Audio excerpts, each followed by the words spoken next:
कल्पना करो कि तुम एक ठंडे कमरे में बैठे हो और तुमने सिर्फ पतले कपड़े पहन रखे हैं। इसके बाद तुम्हें गीले कपड़ों में लपेटा जाएगा, जिससे आम इंसान का शरीर जल्दी कांपने और ठंडा होने लगता है। लेकिन कुछ तिब्बती भिक्षु ऐसे हैं जो एक खास तरह की सांस लेने की तकनीक और ध्यान का इस्तेमाल करके शांत रह सकते हैं और अपने शरीर को गर्म कर सकते हैं। 1981 में हार्वर्ड के कार्डियोलॉजिस्ट हार्बर्ट बेंसन ने कुछ भिक्षुओं का अध्ययन किया जो तूमो ध्यान का अभ्यास करते थे। उनकी टीम ने उस तकनीक को करते समय उनके शरीर के अलग-अलग हिस्सों का तापमान मापा। अध्ययन में पाया गया कि कुछ भिक्षु अपने हाथों और पैरों की उंगलियों का तापमान 8.3 डिग्री सेल्सियस तक बढ़ा सकते हैं। इसका मतलब यह नहीं कि उनका पूरा शरीर बहुत गर्म हुआ, बस वे तापमान बढ़ा सके। उनके हाथों और पैरों में उच्च तापमान था।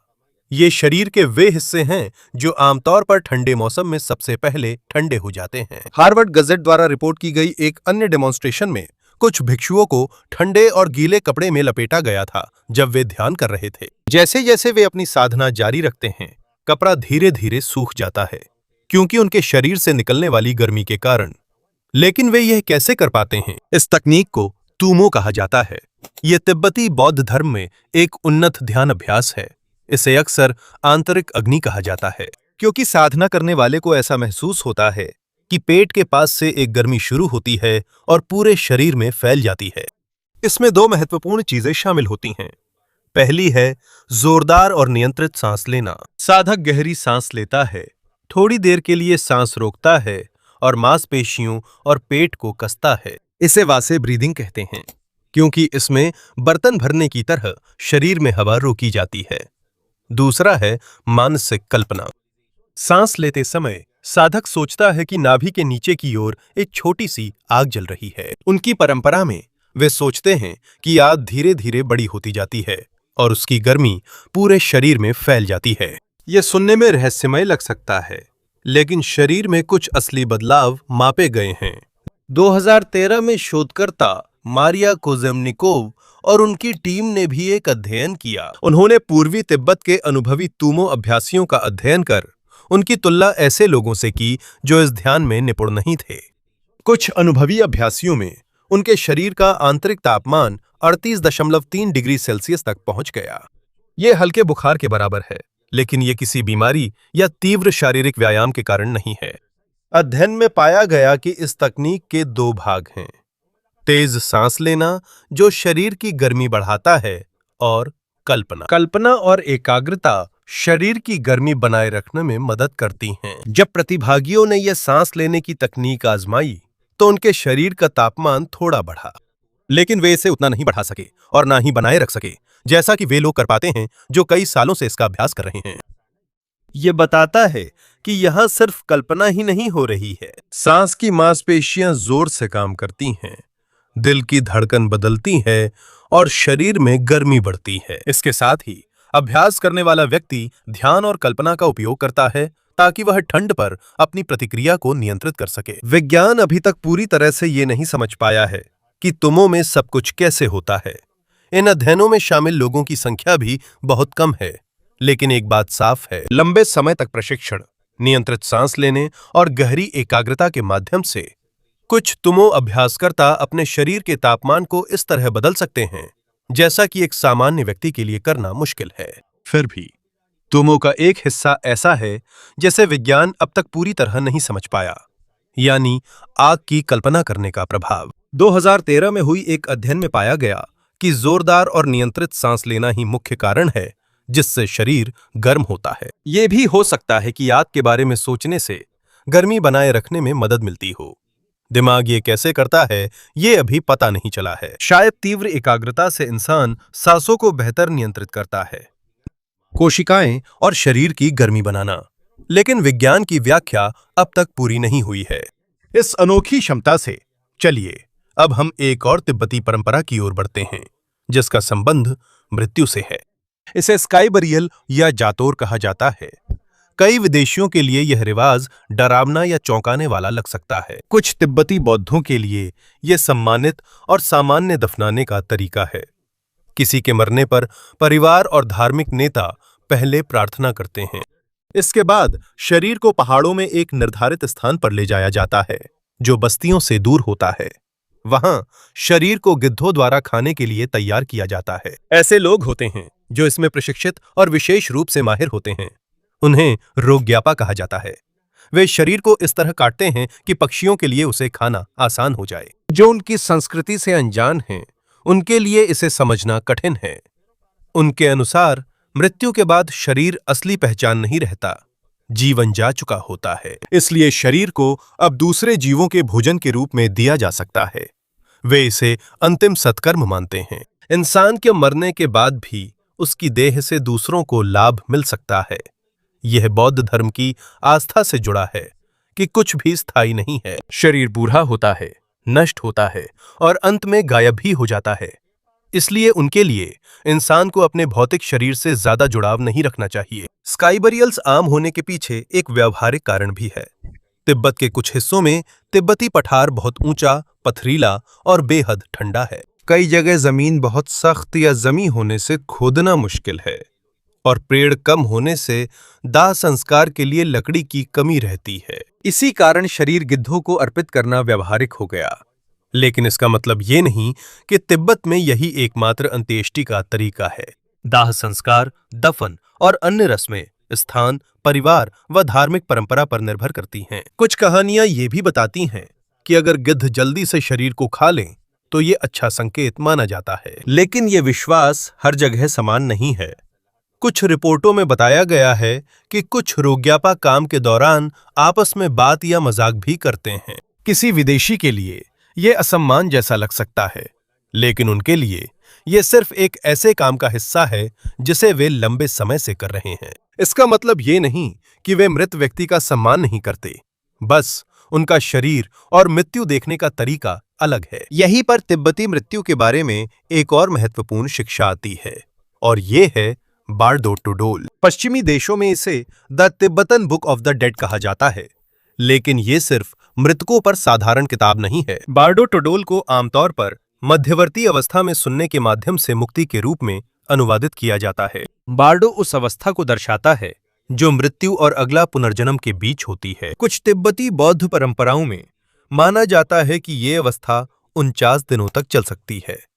ये सभी बौद्धों की मान्यता नहीं है। यह कुछ तिब्बती शिक्षाओं का केवल एक हिस्सा है जिसमें चेतना, कर्म और पुनर्जन्म शामिल हैं।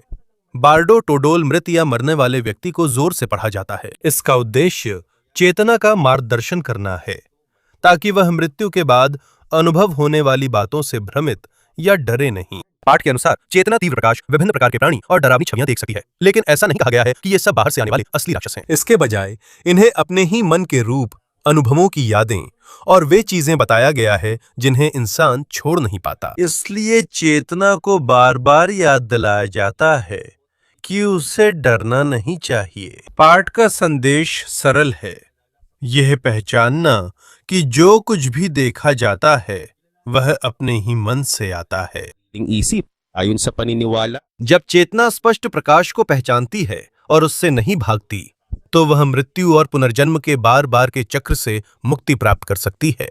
यह एक धार्मिक विश्वास है। आधुनिक विज्ञान ने इसे अब तक सिद्ध नहीं किया है। कुछ लोग बार्डो टोडोल के वर्णन को मृत्यु समीप अनुभवों से भी जोड़ते हैं। कुछ लोग जो मरने के करीब थे, उन्होंने तेज रोशनी, अजीब सी उपस्थिति या ऐसा एहसास बताया जैसे वे अपने शरीर से अलग हो गए हों, लेकिन ये विवरण पर्याप्त नहीं है। इन अनुभवों का स्रोत एक ही कहना कठिन है क्योंकि ये समान नहीं है। विज्ञान में इसके कुछ संभावित स्पष्टीकरण हैं। ये ऑक्सीजन की कमी, रक्त प्रवाह में बदलाव, मस्तिष्क में रसायनों का निकलना और शरीर के गंभीर खतरे में होने पर असामान्य विद्युत गतिविधि से जुड़ा हो सकता है। इस पर अभी भी अध्ययन जारी है। अभी तक कोई स्पष्ट प्रमाण नहीं है कि चेतना मस्तिष्क से अलग होकर जीवित रह सकती है। बार्डो टोडोल मृत्यु के बाद क्या होता है, इसका वैज्ञानिक रिकॉर्ड बनाने के लिए नहीं लिखा गया था। ये धार्मिक मार्गदर्शिका तिब्बती बौद्ध शिक्षाओं और ध्यान अभ्यासों से विकसित हुई और 1927 में अंग्रेजी जगत में प्रसिद्ध हुई। इसका अंग्रेजी संस्करण लामा खासी दावा समडुक के अनुवाद पर आधारित है, जिसे वॉल्टर वाई इवांस वेंट्स ने प्रकाशित किया। नाम the Tibetan book of the dead पश्चिमी पाठकों की समझ के लिए बनाया गया। इसी वजह से तिब्बत के बाहर कई मनोवैज्ञानिकों, लेखकों और शोधकर्ताओं ने इसे पढ़ा। बाद में कुछ लोगों ने इसकी विचारधाराओं का उपयोग मनोविज्ञान, सपनों, चेतना और साइकेडेलिक अनुभवों के अध्ययन में किया। लेकिन इस ग्रंथ का असली उद्देश्य कुछ और है।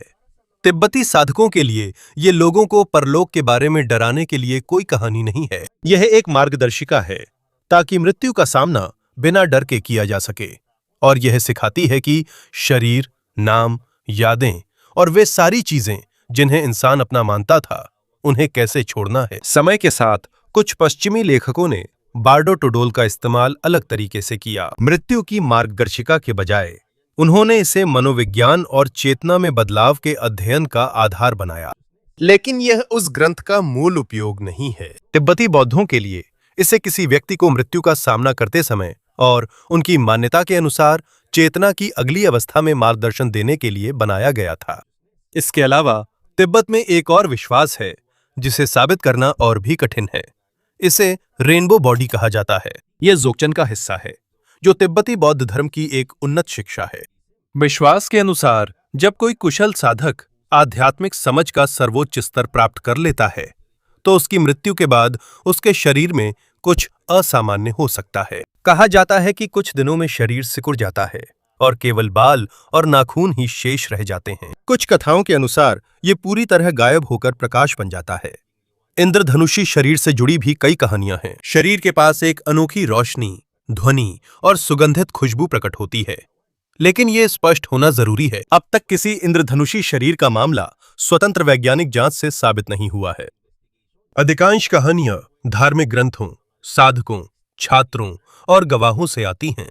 कोई भी पर्याप्त स्पष्ट वीडियो, मेडिकल रिकॉर्ड या लगातार वैज्ञानिक अवलोकन नहीं है जो यह साबित करे कि वास्तव में कोई शरीर प्रकाश बन गया। इन कहानियों के संभावित स्पष्टीकरण हो सकते हैं, जैसे शव को बिना देखे कहीं और ले जाकर दफनाना या अंतिम संस्कार करना।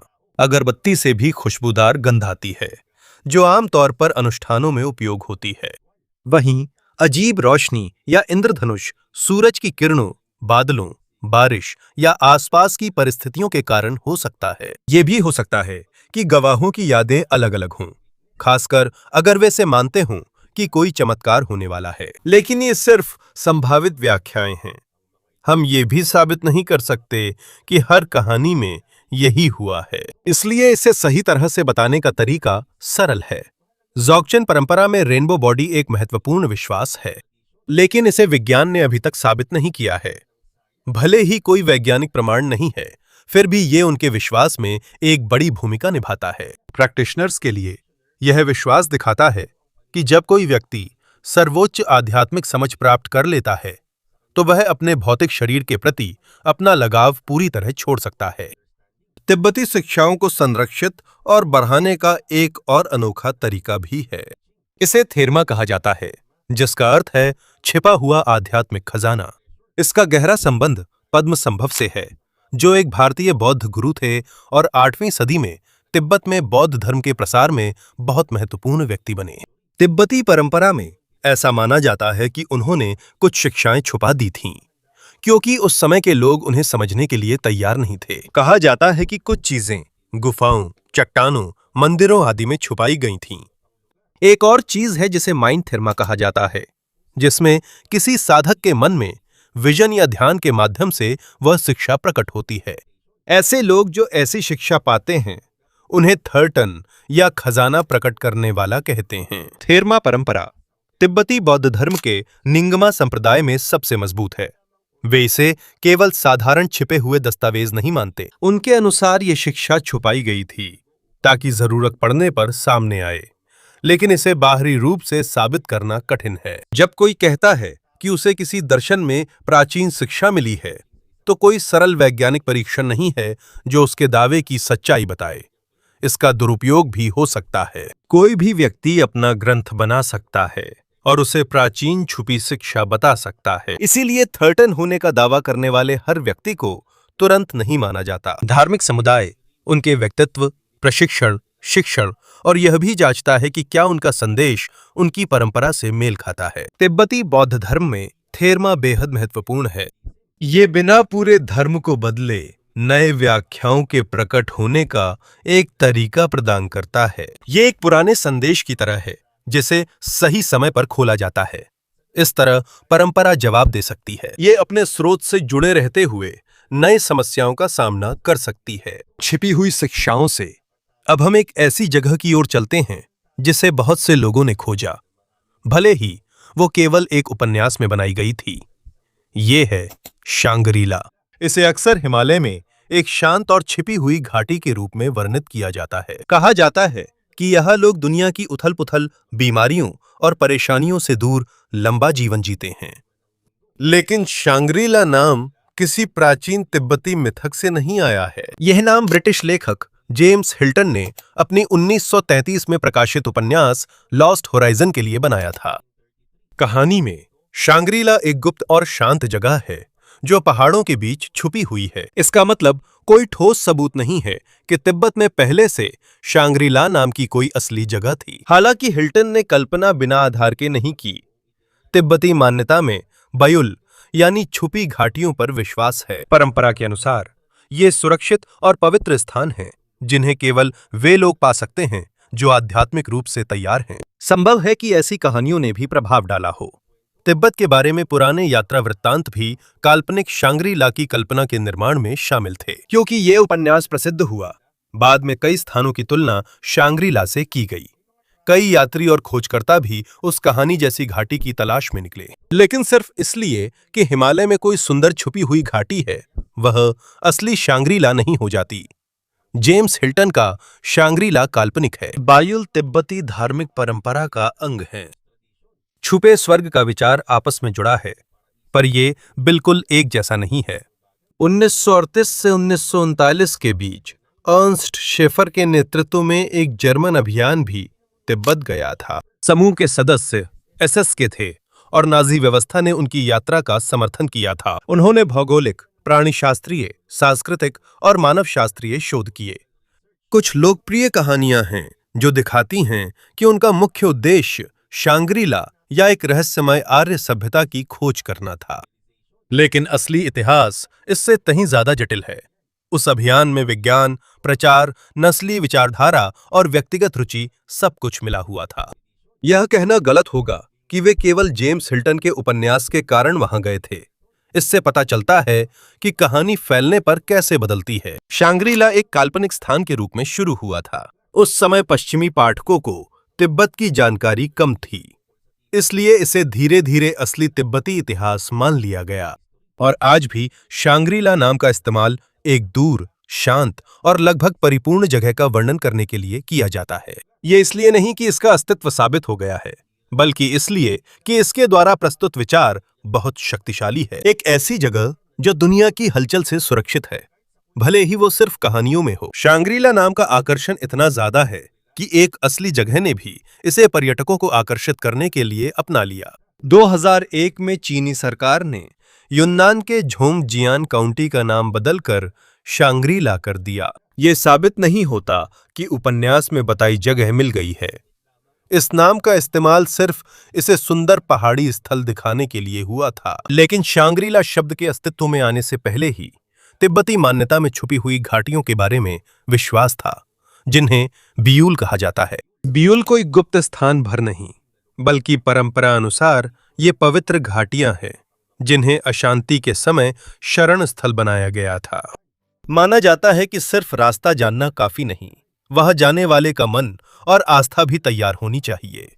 इसका प्रसिद्ध उदाहरण पेमाको है। ये चांगपू नदी के आसपास दक्षिण पूर्वी तिब्बत और भारत के पड़ोसी हिस्सों में फैला एक विशाल और दुर्गम इलाका है। ये ऊंचे पहाड़ों, घने जंगलों, तेज बहती नदियों और झरनों से घिरा हुआ है। क्योंकि यात्रा खतरनाक और कठिन है, यह इलाका लंबे समय तक क्षेत्र के बाहर के लोगों के लिए कम ही जाना गया। तीर्थयात्रियों और भिक्षुओं के लिए पेमाको खास है, क्योंकि यह शांत और सामान्य जीवन से दूर है। ऐसी जगहें लंबी प्रार्थना, ध्यान और बिना किसी बड़ी बाधा के जीवन जीने के लिए उपयुक्त होती हैं। यह साबित नहीं हुआ कि वहां कोई अमरता का रहस्य जानता है या कोई है जो बूढ़ा नहीं होता। पेमाको की खासियत असल में काफी सरल है। दूरी और कठिनाई के कारण यह जगह व्यक्ति को दुनिया के शोर शराबे और समस्याओं से कुछ समय दूर रहने का मौका देती है। लेकिन कुछ उन्नत साधकों की एक और क्षमता है जिसे सच में मेडिकल उपकरणों से मापा गया है।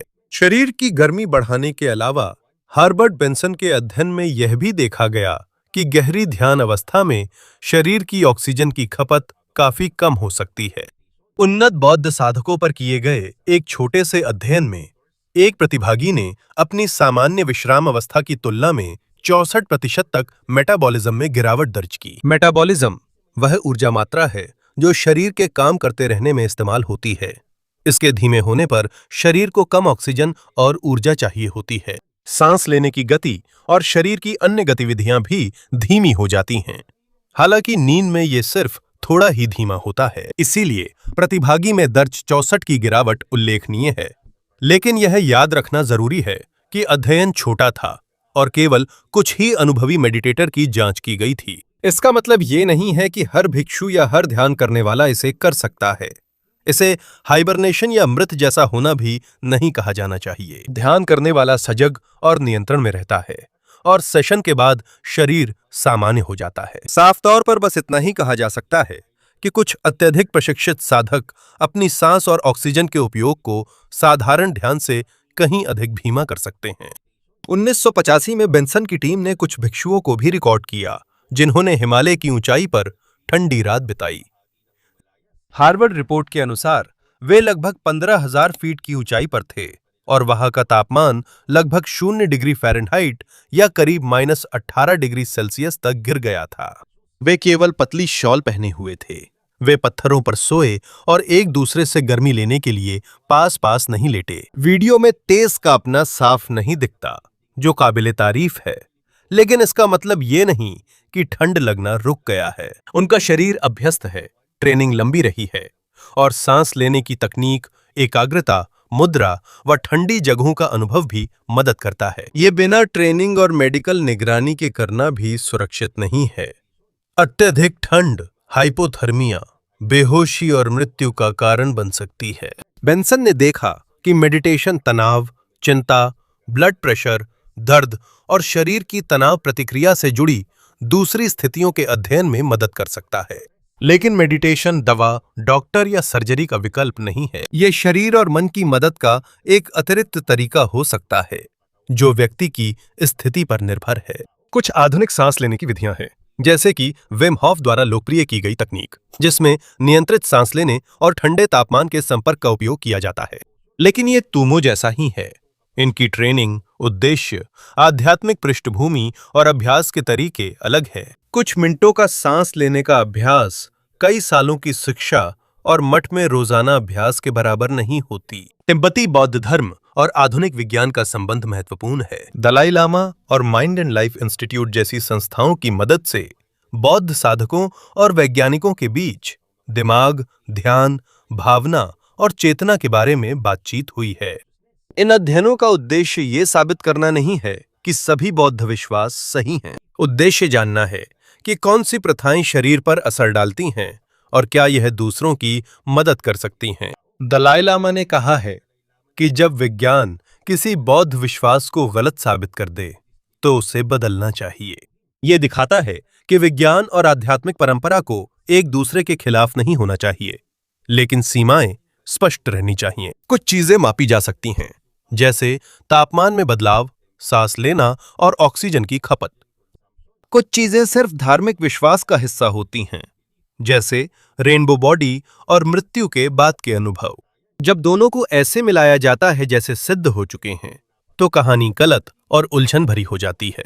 तिब्बती प्रथाओं का महत्व इसमें नहीं कि वे जादुई हैं, बल्कि वे मन और शरीर के प्रशिक्षण को कैसे दर्शाती हैं, यही ज्यादा जरूरी है। कई सालों तक वे बार बार सांस, फोकस और ध्यान का अभ्यास करते हैं, जब तक कि वे सामान्यतः स्वचालित प्रतिक्रियाओं को नियंत्रित करना नहीं सीख जाते। लेकिन ऐसी क्षमता कोई शॉर्टकट नहीं है और ना ही इसे किसी झटपट ट्यूटोरियल से हासिल किया जा सकता है। तिब्बत से मिलने वाला सबसे महत्वपूर्ण सबक ये नहीं है कि चमत्कार कैसे किया जाए, यह है कि जब किसी के पास सही प्रशिक्षण, पर्याप्त समय और अनुशासन हो और वो हर दिन एक ही अभ्यास करे, तो शरीर में कितना बड़ा बदलाव आ सकता है।